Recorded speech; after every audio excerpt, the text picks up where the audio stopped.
When did we start going wrong? Give my dar back to me. I didn't have the energy to go to the bedroom, so I quietly slept on the living room sofa that night.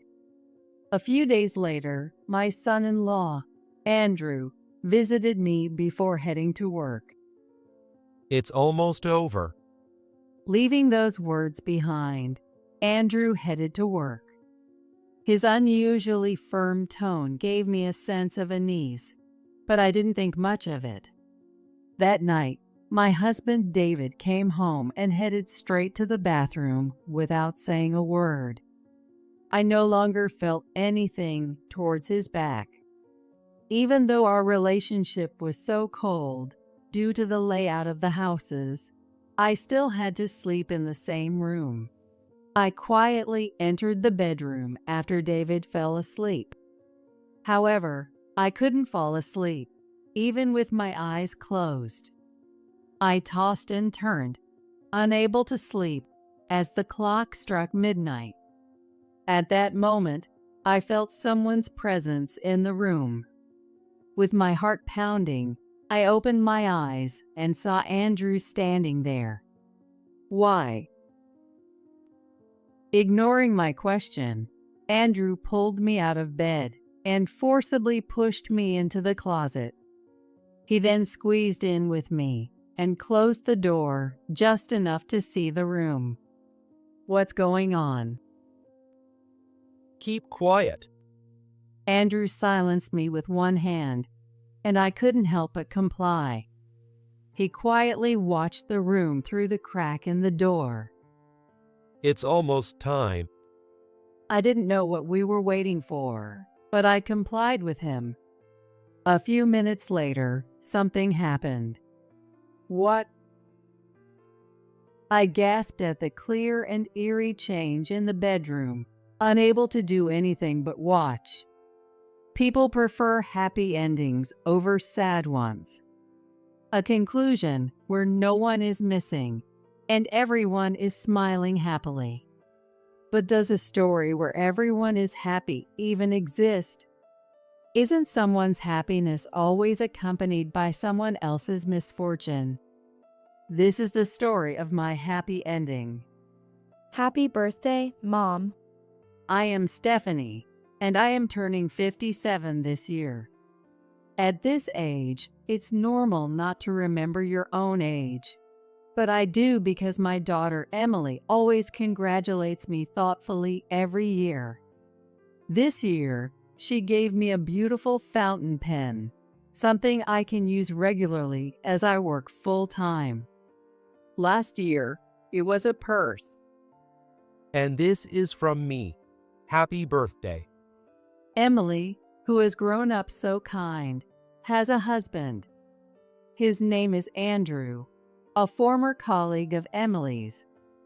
Andrew is quiet and often seems a bit absent-minded. When she first introduced him as her boyfriend, to be honest, I was a little worried. However, I gradually realized that the way he looks at Emily is full of kindness, and he can truly be there for others, which reassured me a lot.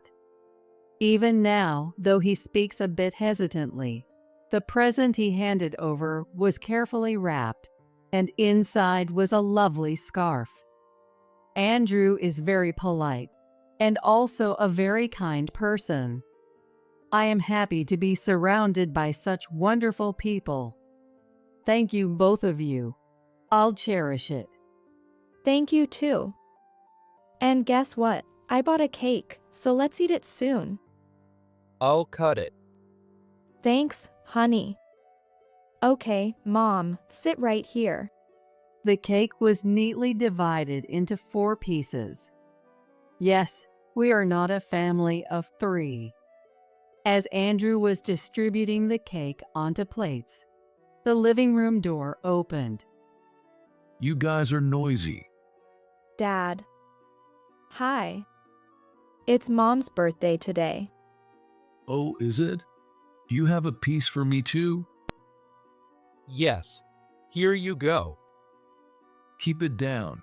I'm going to sleep soon. Taking the cake from Andrew, my husband, David, went straight to the bedroom without looking at me or Emily. What was that?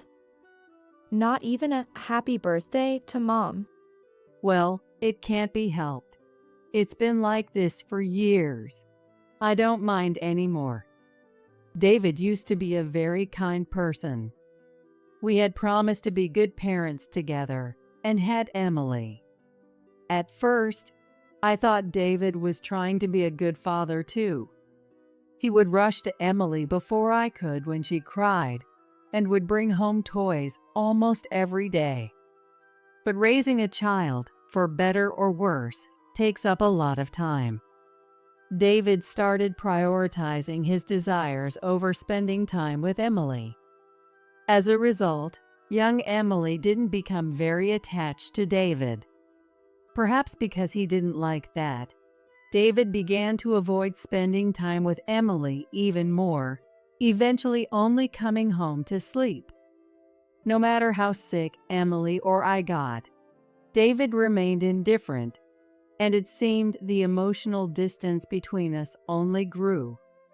By the time Emily was in elementary school, the money David provided had decreased, and to support our living and Emily, I worked tirelessly. However, David's behavior and the dwindling money in recent years have been suspicious. Coming home late every day, unusually low savings, the smell of perfume he never used to wear. He's probably having an affair.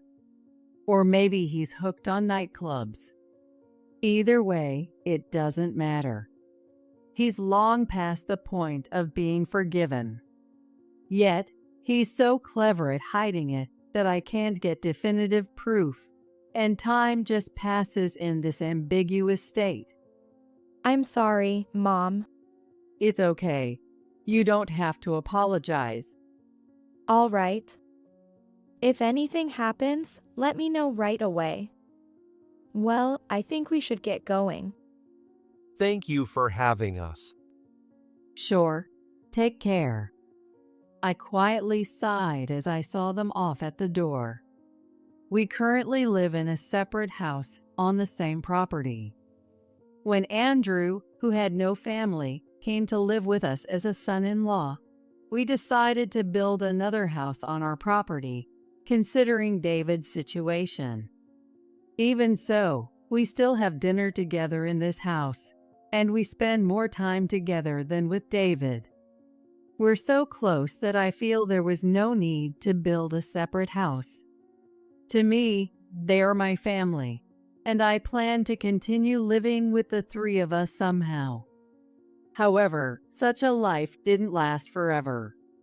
One evening, I was driving home after finishing work early for a change when I received a call from Andrew. Stephanie, Emily has been in an accident. What? She was hit by a truck. I was at work when I got the call from the hospital. I'm heading there right now. Bye. Wait a second. He spoke with a speed I never thought possible for him, and then hung up immediately. What? Emily had an accident? How? Is she okay? I was in a state of semi-panic, but I quickly changed direction and headed to the hospital. I need to contact David.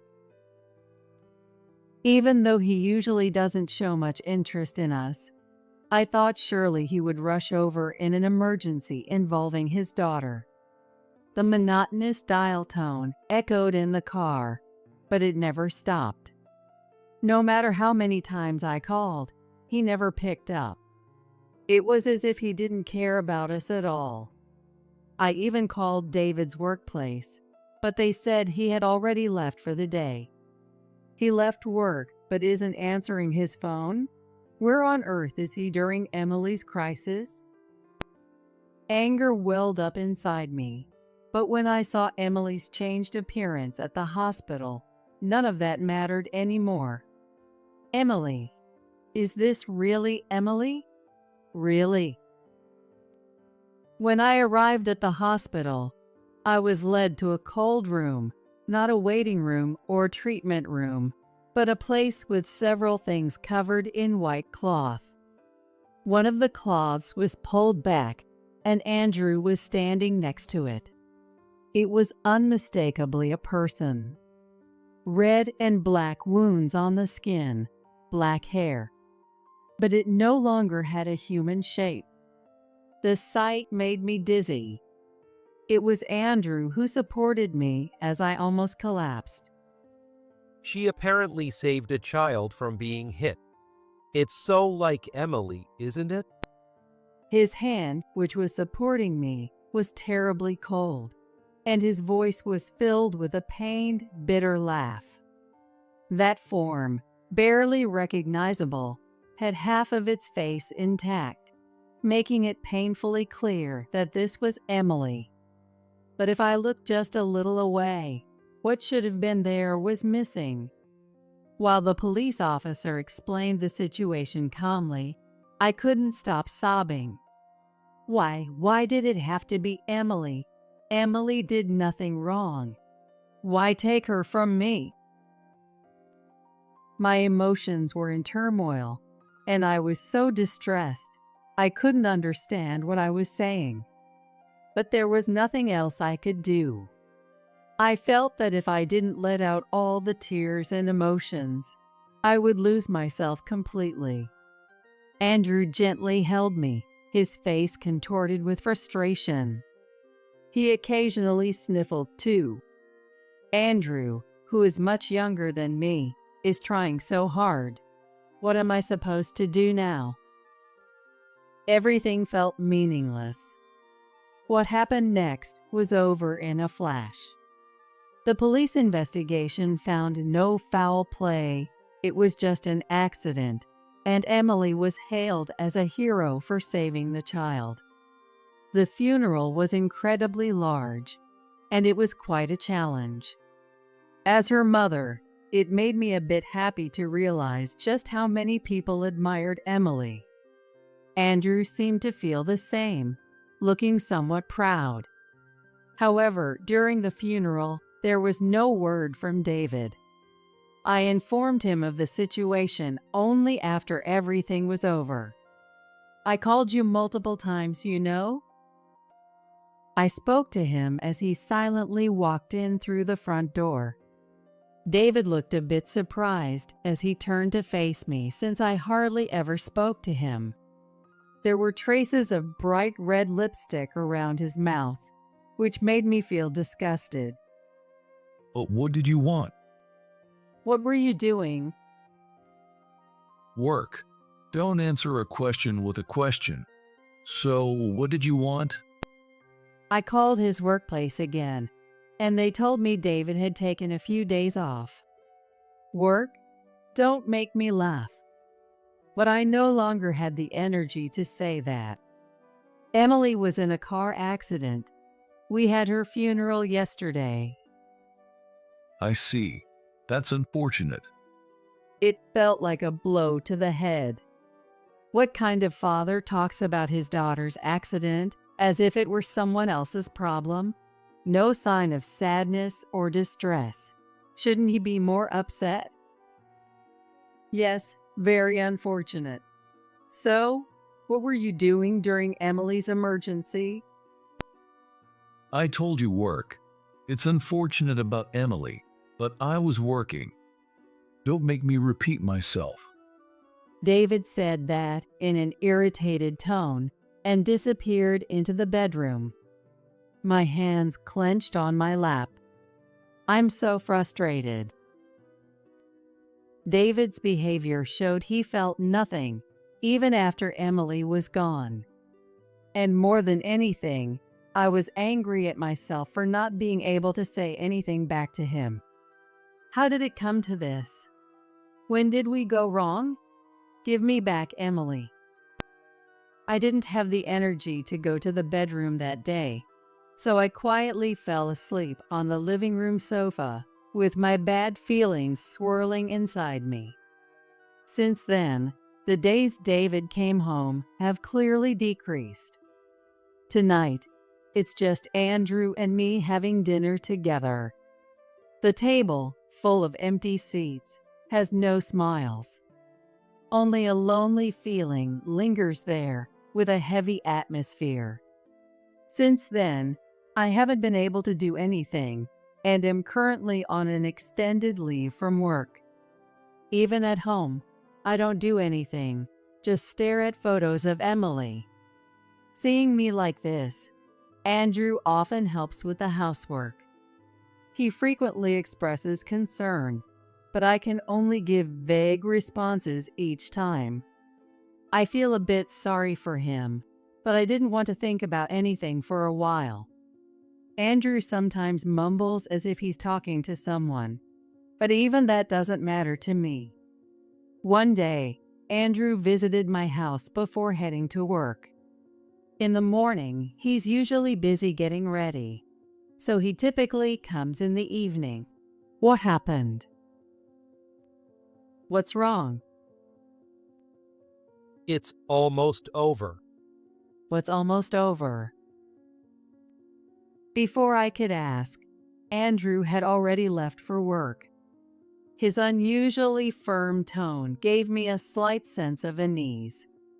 I had no idea what he was talking about, but I figured it must be something work-related, so I didn't think much of it and spent another empty day as usual.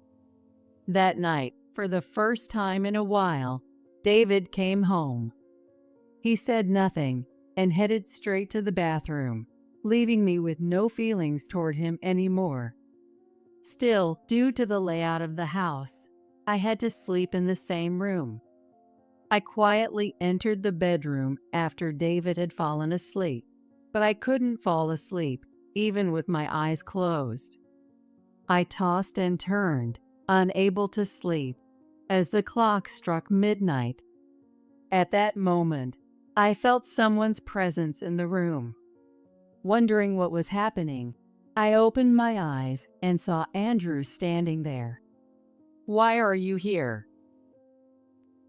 Ignoring my question, Andrew pulled me out of bed and forced me into the closet. He then squeezed in with me, closing the door just enough so we could still see the room. The closet was cramped and stifling with both of us inside. "What's going on all of a sudden?" Keep quiet.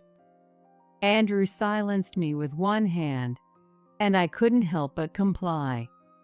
He quietly watched the room through the crack in the door. It's almost time. Not knowing what we were waiting for, I complied with him. The room gradually became misty and white. The previously stifling closet air turned icy cold. The mist gathered around David's pillow and slowly took the shape of a woman. What? I recognized that figure immediately. It was Emily. Though not a clear image, I knew it was her. This mist was definitely Emily. As I almost gasped, Andrew covered my mouth with his hand. Emily was muttering something beside David, and as she did, he seemed to be more and more tormented. It looked like she was performing a ritual to make him suffer. Watching it, I felt short of breath and broke into a cold sweat. This went on for a while, and just when Emily stopped moving, she suddenly dissipated and vanished into thin air. The suddenness left me completely confused. David was no longer tormented, but his forehead was drenched in an abnormal amount of sweat, proving that what I had seen was not a hallucination. I turned to Andrew for an explanation. Not here. We left the closet and headed to the living room. That was Emily, wasn't it? Yes, it was Emily, or more accurately, something like her lingering thoughts. Lingering thoughts. Yes, when someone leaves something unfinished in reality, they can linger like that. How do you know that? I've been able to see things like that since I was a kid. Andrew explained that he had always had strong spiritual sensitivity and could see things in daily life that others couldn't.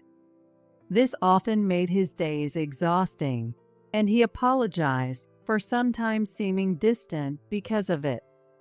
Apparently, Emily knew about this and was even more drawn to Andrew because of it.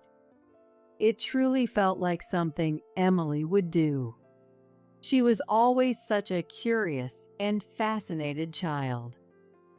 I avoided people because I thought they'd find me creepy for having this ability. But Emily accepted me.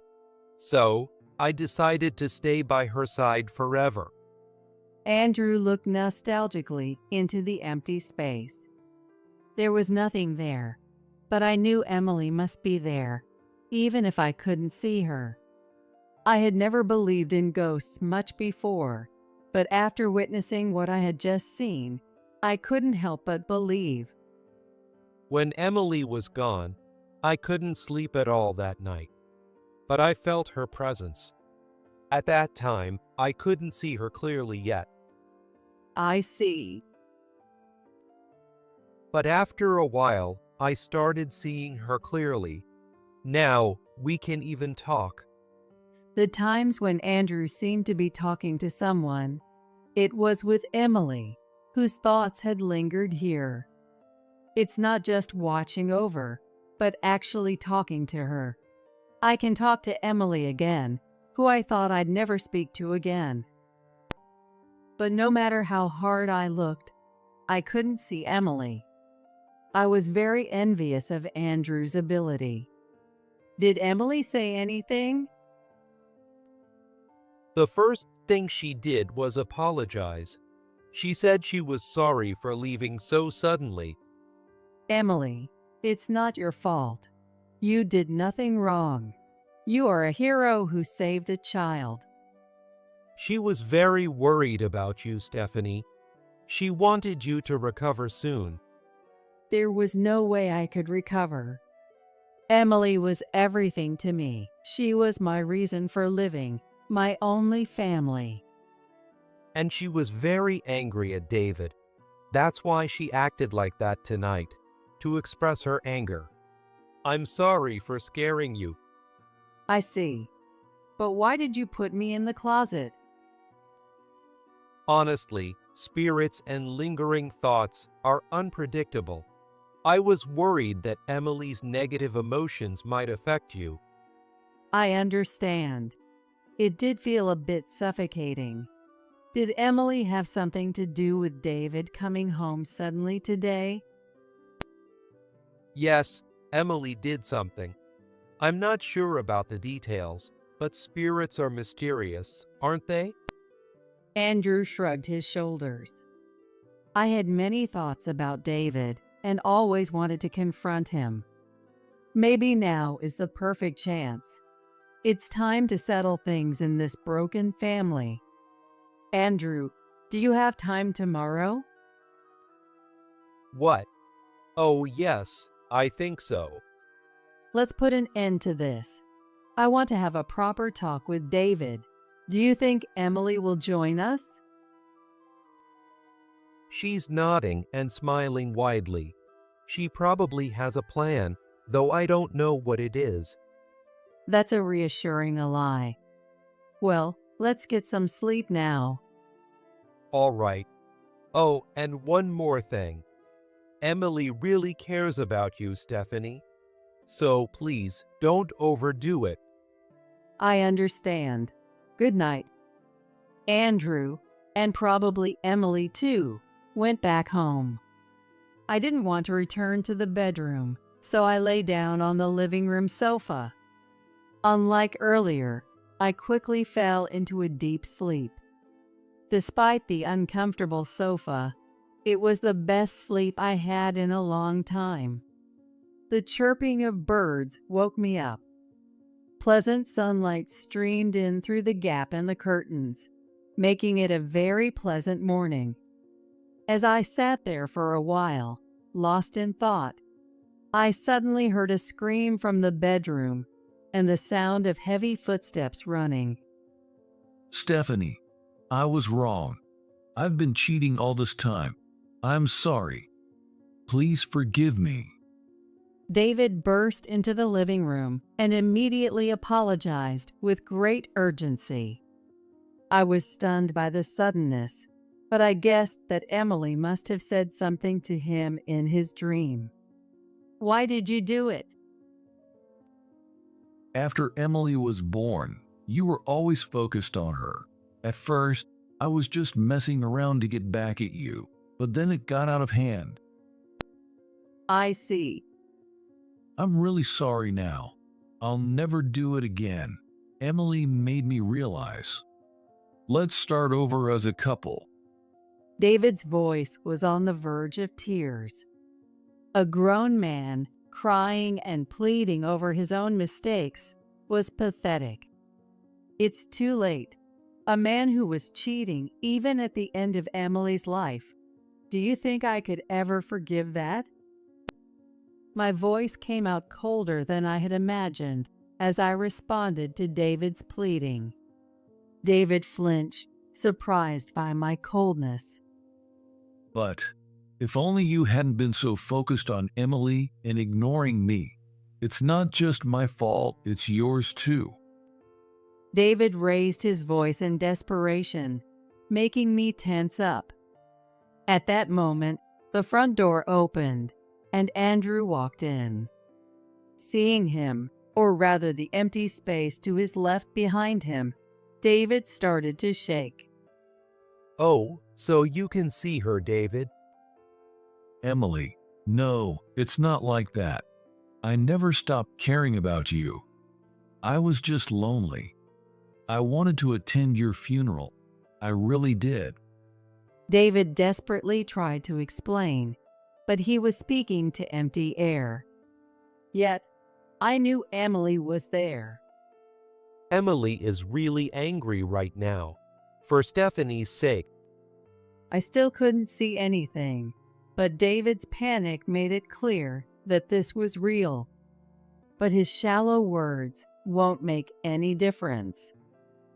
I cheated because Stephanie was always focused on Emily. Emily took Stephanie away from me. Why should I have to listen to you? No father should ever say that his wife was taken away by their daughter. We had promised to raise her together. David was breaking that promise, blaming others, and not understanding his own wrongdoing. Stephanie, tell her you'll forgive me. Otherwise, who knows what Emily will do to me? Hurry, please. Even now, he was only thinking about his own safety, and it was truly pathetic. Even Andrew looked disgusted. Come on, Stephanie. I'm your husband. Emily, I'm your father. Let's talk this through. We'll understand each other. I'm appalled. How did I stay with this man for so long? I should have realized his twisted thinking sooner. But today, I can finally put an end to this ambiguous life. I no longer see you as my husband or Emily's father. Disappear from my life. The moment I said that, David's eyes widened and he slumped. He stared at the floor with lifeless eyes, muttering something unintelligible. I didn't know what had happened and instinctively moved closer to him. It's okay. But Andrew stopped me. Suddenly, I felt as if someone was hugging me from the front. There was only David, now devoid of will, in front of me. But I instinctively felt it was Emily. Even though I couldn't see, touch, or hear her, I knew that Emily was holding me. I felt warmth. "Thank you," I said, hugging her back. I'm sorry. I thought I heard that voice from somewhere. You don't need to apologize. Of course, I feel very lonely, but I'm happy to feel you one last time like this. Thank you for everything. Be happy." Emily's presence and warmth faded away. Suddenly overwhelmed by loneliness, I reached out desperately, but my hand grasped nothing but air. Stephanie, you're incredible. Emily looked the happiest I've ever seen her. As her mother, I was sure there were more things I could have done for Emily. But hearing Andrew's words made me feel at peace. If Emily is satisfied, that's enough. I'll carry my regrets to the grave. David remained there, his head hanging low and unmoving. After that, we took him to a psychiatrist. Sometimes he would return to his senses, trembling in fear and muttering something again. The doctor, puzzled by these unusual symptoms, ultimately decided to admit him to a psychiatric hospital. Even seeing David, who is now an empty shell, didn't stir any sympathy in me. This was the bond of parental love that Emily had left for David. Well, now that everything is over, I think I'll return to work. This may not be a complete resolution. Emily is gone, and David is broken. From the outside, it might look like a bad ending, but my heart feels strangely refreshed. All the years of suffering over David are finally over. I got to hold Emily one last time. Andrew, with his kind heart, supports me as family. For me, this is a happy ending. I have no regrets left. Technically, I am still married to David. Honestly, I have no intention of taking care of him in the future, but for practical reasons like health insurance and the house, I haven't divorced him. Still, I feel a slight twinge of guilt, so I occasionally check on him. However, since he's in a psychiatric hospital, I can't visit him. He continues to live in fear and apology every day, and it will be a long time before he can be discharged. I don't wish for his unhappiness, but I do hope he atones for his sins. On the other hand, Andrew seemed a bit disappointed that Emily's presence had vanished. I can't see Emily anymore, but I'm glad to see you looking much brighter, Stephanie. He truly is an endearing person. We once talked about our future. Andrew, you don't have to worry about me anymore. You're free to live your life. There's no need for you to stay in this house. That's true, but if it's all right with you, Stephanie, I'd like to stay here. Why? Emily always appreciated you. She said she could pursue what she wanted and grow up straight despite everything because of you. Emily, that's not true. No, I feel the same way as Emily. There's something about you, Stephanie. Your incredible capacity for love. Living here, I've come to think of you as my real mother. Andrew said this while turning slightly red and looking away. Seeing him like that, I couldn't help but laugh, thinking how he really seemed like my own son. He looked a bit disgruntled, but then started laughing with me, maybe finding it amusing too. As our laughter echoed, a refreshing breeze blew through the room. It was a breeze as pleasant as Emily's bright smile.